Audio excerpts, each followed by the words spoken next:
I'm Gary Raymond. I was one of the detectives helping to investigate the Anita Cobby murder, and it's absolutely wonderful to be here today.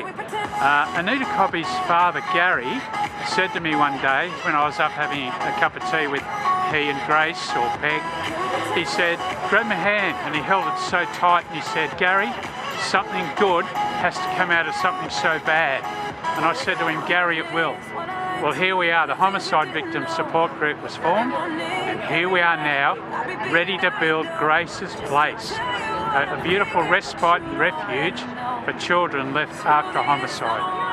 Yeah, well, I'm a member of the Parramatta of the Hills Retired Police Association, and as a member of that branch, we support Grace's Place. We help with the fundraising, which is going to be down at Blacktown Workers Club on the 23rd of November. Hi, I'm the president of Rotary Club of Blacktown City. I'm here to support Grace's Place. We've been involved with doing bits and pieces, and we help on their dinner night as well. In my day job, I'm a Channel 9 reporter. I've had an encounter with a remarkable man that I've had in the last few days. This man lost his wife and baby boy to a horrible incident 5 years ago. Like so many of you here, this man was welcomed into the warm embrace of the Homicide Victim Support Group. The HVSG was there in his darkest hours. He told me about spending time at Ebony House, sitting on a bench in the quiet bushland setting, tackling the demons that had developed since the deaths of his wife and child. Today, this man is giving back, and he's helping to raise funds for the Homicide Victim Support Group and this, Grace's Place. This man's name is John O'Brien. His wife Bianca and their 11-month-old son Jude died when an explosion rocked their flat above a row of shops at Rozelle a few days before Father's Day 2014. The man responsible was the owner of one of those shops. He did it to collect the insurance payout. A third person also died that day, Chris Noble. 3 lives lost from a measly insurance claim. Last week, John kindly agreed to do an interview with me for a current affair. At this stage, the story is likely to go to air early next week, and I urge you all to watch it because it's very inspirational. He is an inspirational young man. You will see what was once a broken man who has found happiness again. He's married again, and with his wife Michelle, they have 2 beautiful daughters, Abby and Millie. During our interview, John and I spoke about the Homicide Victim Support Group, and of course we spoke about Grace's Place. It was during that conversation that John made a very salient point that I want to share with you briefly. Let me quote him. These are his words. "Imagine I was 10 or 8 and my family was gone. At 34, I had enough experience in my life to be able to reason my way around things. A child doesn't have that ability to be able to reason their way through it. Where do they go?" Basically, John explained that while he suffered terrible trauma over his tragic loss, he was an adult who managed to process that trauma.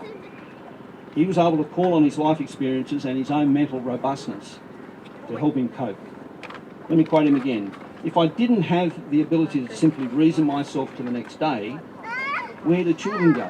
Where do I go?" That's a really sad thing to think about, he said, but there is nothing there professionally. There is nothing there for the kids. Well, Grace's Place is going to change all that. So we are all here for the kids. I'd like you now all to welcome a very, very important lady who's been instrumental in making Homicide Victim Support Group and Grace's Place what it is today. The Executive Director of the Homicide Victim Support Group Incorporated, Martha Jabor. Please give her a warm welcome. To say I'm overwhelmed with what's happening today is an understatement. Angelo Cusimano and I have been trying to contain our emotions. There are way too many people to thank. But you're all here because you want to be here. I'm going to tell you a conversation that I had with a very wise man. When I tell you about it, you'll understand why you're all here. The idea of Grace's Place has been around for quite a while. It's been in my head, it's been in the heads of the counsellors that work with Homicide Victim Support Group. So how do we put a place like Grace's Place together? It's been from the experiences and meeting little children who have been absolutely heartbroken and shattered by the loss of someone that they love. So when we had the first Anita Cobby charity fundraising dinner on her 30th anniversary, that was the kick-off of the fundraising campaign for Grace's Place. Gary Raymond rang me and he said, "Martha, I think we'll have, a bit of a function of Blacktown workers. They're going to give us a really good deal. They're going to look after us. It might be 200 or 300 people." And I thought, great, we'll make some money. That'll kick it off. With that one fundraising dinner, there were 750 people that turned up. We raised almost close to $200,000. One man that couldn't be there told his secretary, "I think I want to be involved in this project. I'd like to meet Martha." Now this man, he hates me mentioning his name, but I can't tell you the story without saying who he is. And that's Jeff Sayoon. I'm sorry, Jeff. Simon, thank you very much for emceeing today. And I noticed in your introductory remarks, you commented that Martha influences you. Well, she doesn't influence me, but she tells me to do. And that's a bit of a theme that runs through the support group. I tell a story, as a local representative down at Seven Hills, I had an opportunity to go along to a couple of meetings, and I was asked to do something. I was asked to take a message back to the Premier of New South Wales and ask, where is the funding up to? It was a blunt request. I certainly did my task that Martha and the group had asked me, but some months later there was delays. And two ladies appeared in the office at Seven Hills, and I'm not going to say who they are, out of respect to them. But anyone who's can imagine, two ladies came into my electorate office and sat down and they said, "Mark, we're not leaving. We are not leaving until you get us a response about what's happening." And because I was okay, because I'd done what I was required to do, and I'd spoken to the Premier's office and wrote a letter. But do you think I could find the letter? Anyway, I did find it. But those two ladies were not going to leave because they believed in what they were doing. And as I look around here as a local representative, it's absolutely heartening to see every single representative of our community is here today. Whether you are an affected family member, whether you are a supporter of families, whether you are part of the committee or in the support group, whether you are Rotary, the local council, local members of Parliament, New South Wales Police, whether you're in the health department, whether you provide counselling services, our community is here today. And it is here in massive, massive numbers. And that goes to, I suppose, my message. I'm here on behalf of the Premier to proudly announce a $3.3 million contribution to Grace's Place.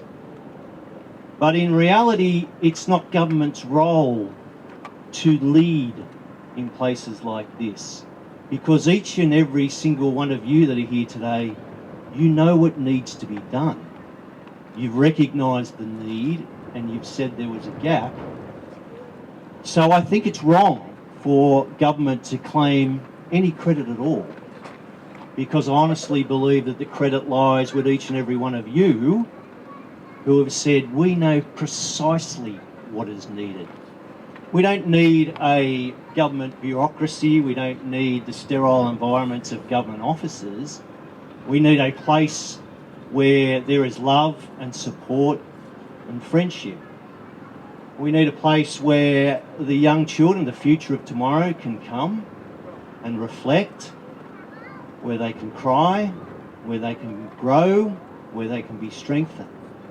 And they're going to be strengthened by every single one of you that are here today to do that. It's interesting, when Simon opened up, he mentioned welcome to country, and so he should. But isn't it amazing as we stand here on this piece of land, which is now has shovels in it, we're about to turn the soil, but this will become a place of reflection. It will become a beacon, as one of the parliamentarians used that term. It will become a guiding light. It will become a place which provides security and connection. So on behalf of the Premier, can I say thank you very much for the opportunity to make a contribution to what you are doing. It's an absolute pleasure, and I look forward to coming back and seeing the fruits of your great endeavours. Thank you very much.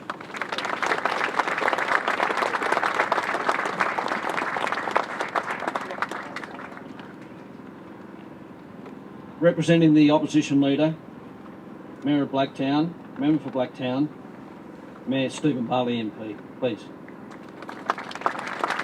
To acknowledge all my parliamentary colleagues that are here today from both sides of the parliamentary spectrum. It's so important to see this, as Mark was talking previously, that this is as much as funded by the governments, but essentially it's really being operated by the people, and it's so important that the community takes the lead, and it's so important that everyone from all political spectrums work together to make this happen.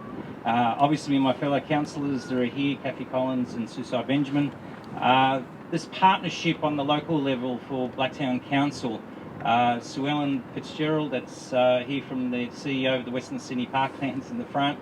A great partnership. When we raised it with Sue Ellen, wasn't even a flinch of the eye, it was just more, how do we make this happen? And it was great to work together to be able to deliver the land, and obviously the works that needed to happen to mediate this site to get it ready for building was fully funded by Blacktown Council. And from Blacktown Council, I've got to say, Tony Barden, our representative on the committee, and has been really involved all the way through and keeping me informed, and through the all the councillors. Your commitment, Tony, has been absolutely wonderful, and thank you very much for really seeing this through. We know what bureaucracies are like at any tier of government, but having Tony as part of the management committee and working through, it's been absolutely fabulous. Obviously all the various different police members here, community representatives, all the members of the Homicide Victim Support Group, it just shows you the importance of this event. We hear the old saying of it takes a village to raise a child, but in homicide, once we see a parent or a child murdered, it actually affects the entire village as well. So it's so important. I remember Gary Raymond and Martha was mentioning before when Gary raised about the 30th anniversary of Anita Cobby death. I've got to say I was taken aback from it. I was trying to think, why? What are we doing? Why are we re-raising this? You know, it's one of those evils that's happened in this area that we wanted to kind of bury. The other element then came into my head was that essentially we've never, as a community, come to peace with it. It was something that we tried to just push aside, and yet amazingly how it's affected the people. I was fairly young at the time, and Michelle Rowlands, I know we were talking, that was about the first issue that came up that we said, and with Hugh McDermott, was saying that at that time, what a tragic impact it had on the entire community. And at no stage did anyone actually think about somehow having some type of reconciliation with that event. That was absolutely tragic, not only for the police that were involved, for the family, and Catherine, Anita's sisters here. It was a tragedy right across this local area, and by having that 30th anniversary commemoration of Anita's death, and no wonder there was 700 people there. It was our first public gathering to try to heal and talk and reconcile with one another of that tragic event.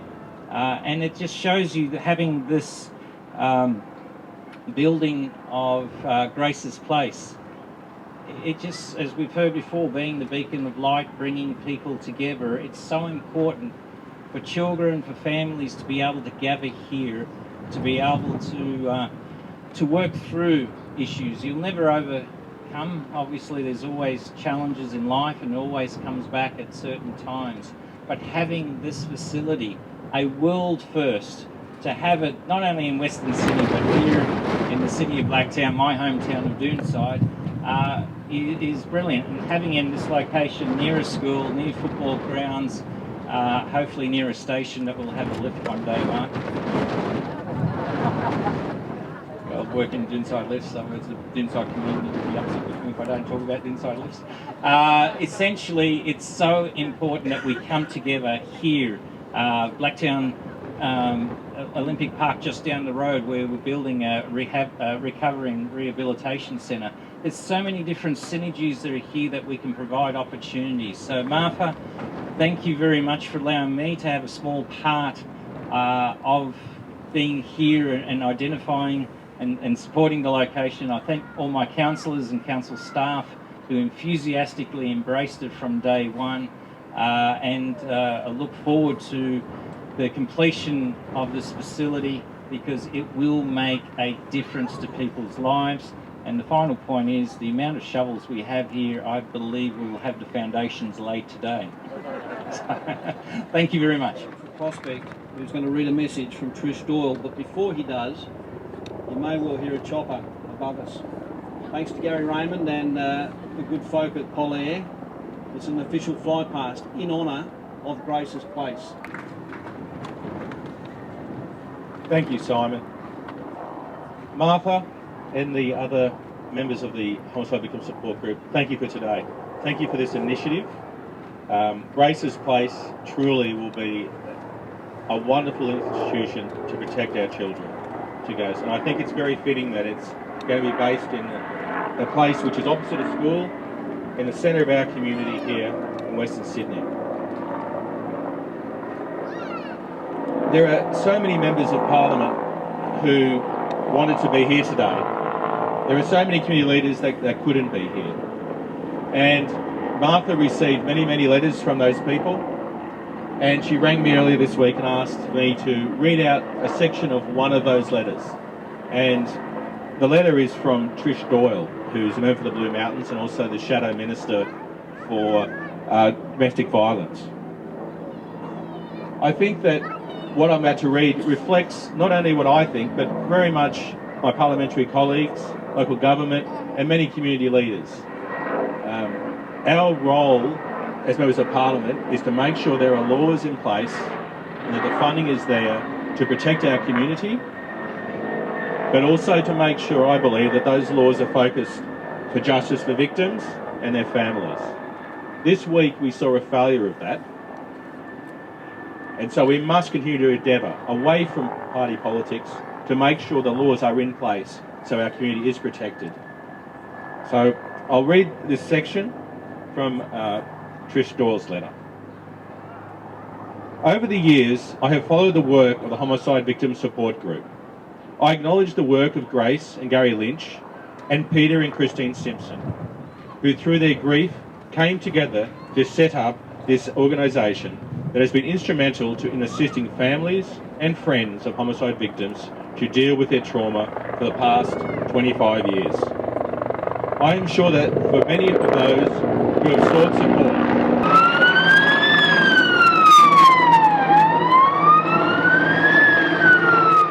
I've never been upstaged by a helicopter before, I have to say, it's the very first, but I'm pleased I have. And I'm also pleased I'm being buzzed by a police helicopter and they're not after me. As I was saying, I acknowledge the work of Grace and Gary Lynch and Peter and Christine Simpson, who through their grief came together to set up the organisation that has been instrumental in assisting families and friends of homicide victims to deal with their trauma for the past 25 years. I am sure that for many of those who have sought support from the Homicide Victim Support Group, the group has been a lifelong and life-saving. I understand that Grace's Place is the result of many years of hard and persistent work involving all three levels of government, as well as partnerships with the community. I congratulate the board on this important achievement. As a father of a 5-year-old and a 7-year-old girls, The importance of this place, of Grace's place, to me as a father and to all our community cannot be understated. Thank you, Martha. Thank you to all those police, to all those community organisations, to those families that have made this place a reality. God bless you.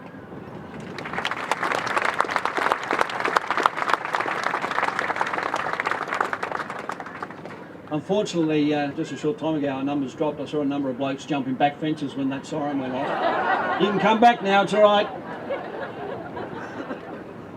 I'd like now to welcome two very important people who are instrumental in what the Homicide Victim Support Group is all about. Angelo Cusimano has been a powerhouse behind what we're here doing today and will continue to be. He lost his father during a robbery many years ago when he was just a boy. Catherine Siska is Anita Cobby's sister. She was just, I think, in her late teens. She was 21, she just corrected me, when Anita was murdered. She would have benefited from a place like Grace's place. So can I ask you both to come and join me up here to say a few? Everybody and welcome. My name is Catherine Siska. As Simon introduced, I'm the sister of Anita Cobby. I haven't prepared anything today, but I'd just like to say how overwhelming it is to be here. It's very surreal. Since we started approximately 3 years ago, Martha's vision, her vision to have Grace's place built, she came to me and asked, well, she said she had this idea and she was thinking, what could she call this place? And my mum came to mind and she asked me if I would mind if she called it Grace's place. And I was just overwhelmed, and I know how honoured my mother would be. And I've just always thought that my mother and father would be so proud of everything that has happened. And in particular, I know how much Martha meant to my mother and father. Martha, come. Mum and Dad loved Martha as their own. And they would be so proud of Martha and everything that she's done, everything she's achieved. And proud of everybody who's been involved up to this point. And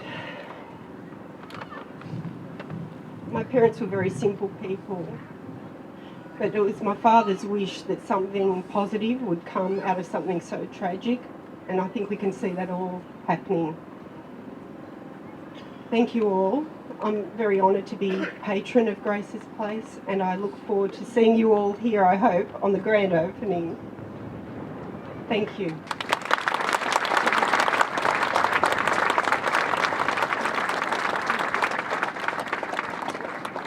We're just at a function, so that's okay.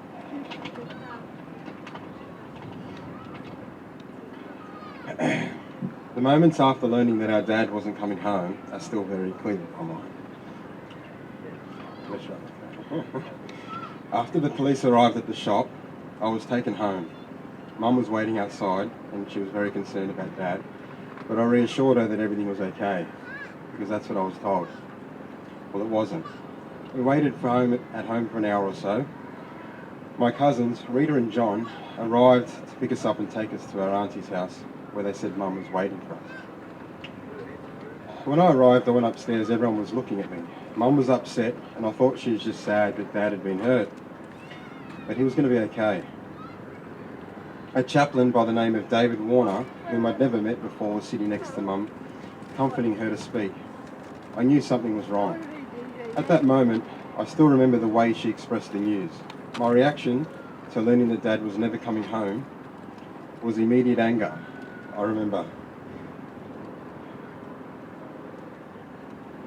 I remember turning to kick the wall, something stopped me. I think I was in shock and disbelief. This couldn't be true. Dad was our protector, our provider. How were we ever going to be able to survive without him? Christmas 1995 was only 4 days away. As you can imagine, the amount of people coming to our home, the media waiting outside, the detectives bringing me into my bedroom, asking me questions of what I saw, what I heard, the time, how long were they in for, what did their voices sound like, what was the colour of the motorbike helmets, what was the colour of the gun. It wasn't long before 3 people were caught and the media went again. We had to go to court. My sister Diana had just turned 4. I was 13 at the time, and Daniel was 11, and Chris was 7. It wouldn't be long before we had to go back to school. The teachers would treat me different. They sent counsellors that would ask me to leave class and talk to them in a little room. I'd feel claustrophobic. It was not making me feel any better. It was like I'd done something wrong. I didn't like it. Friends didn't know what to say. Sometimes they'd blurt things out, not realising, only to be sorry. Most times I didn't say much. Other times I would snap. I went to court with Mum almost every day. We met Martha in the foyer one morning, whilst the perpetrators that did this sat not far away. The outcome was not favourable due to loopholes in the law. Mum fought to change those loopholes, and she did. At the same time, Mum had to fight to keep Dad's business going and help support the family. I still don't know how she did it. HBSG would have only been operating for a couple of years at that time. Martha had an office, and I remember talking to her. Or we'd go to a busier place where things felt more normal, like a cafe or a park. Life was supposed to be the same, and it wasn't, and I didn't trust it. The world was different in my eyes and always would be. The 21st of December 1995 is the date that we engrave on Dad's vault. It will always be 4 days before Christmas, and that will never change. What had to change was us. Whilst we had to adjust to a new normal and survive. Imagine doing that as an adult. That is one thing. To a child is a completely different task. I remember Mum installing security doors and windows at home. Then we had to go back to the shop. What if someone copied them and wanted to rob us again? When I think back to those few weeks, months and years, I wish we had somewhere like Grace's place to go. Somewhere that felt safe, designed to help rebuild trust again, to support away from reality even for just a day or so, to rebuild and learn how to cope. Imagine, what if Martha could say, "How would you like to visit me for a little while and talk? Somewhere that you feel safe, I promise." And you could arrive here, to Grace's place, with the big iron gates that would only open if Martha would let them. And when they closed, they shut tight. No one outside could hurt you. And when you arrived, you were greeted by a huge magnolia, Grace's tree. You saw green gardens and a play area, a sandpit, a swing, quiet places to sit and think. Talk to no one if you wanted. Fruit trees and a veggie patch. Discover nature more. Talk when you did want, to the right people, in the right environment, to learn therapy to cope. But when you eventually had to drive back out those big gates to continue adjusting to the new normal in the world outside. But you could come back in a few months' time. The anger never goes away. You have to find a way to keep going and stay on the right path. And Grace's place will help steer and keep so many young people and children affected by homicide on the right path.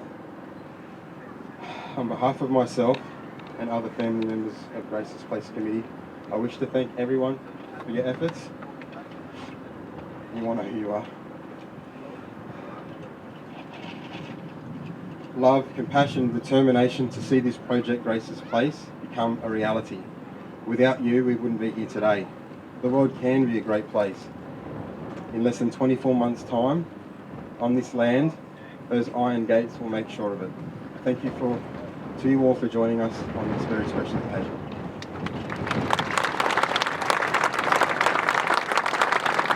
Asked New South Wales State Government Representative Mark Taylor to join us, Robert Taylor in honour of his son Simon, Trent King from the New South Wales Police Force, Blacktown Workers Club staff, retired Chief Inspector Gary Raymond, APM OAM, Mayor Stephen Barley MP, Angelo Cusimano in honour of his dad, Angela's already here. Peter Simpson, in honour of his daughter Ebony, founding member of the Homicide Victim Support Group. Catherine Siska's already here in honour of Anita Cobby. She's also the patron for Grace's Place. Louisa Maris, in honour of Chris Tomatsis. Jeff Sayoon, the anonymous man from Sirius Consolidated. Martha Jabor, anyone know who she is? Can someone point her out to me, please? Me, I'm here already. Sue Ellen Fitzgerald, please, and also the counsellors from the Homicide Victim Support Group. If we could all come up, take hold of a shovel. Peter and Catherine, if you can hold a shovel together.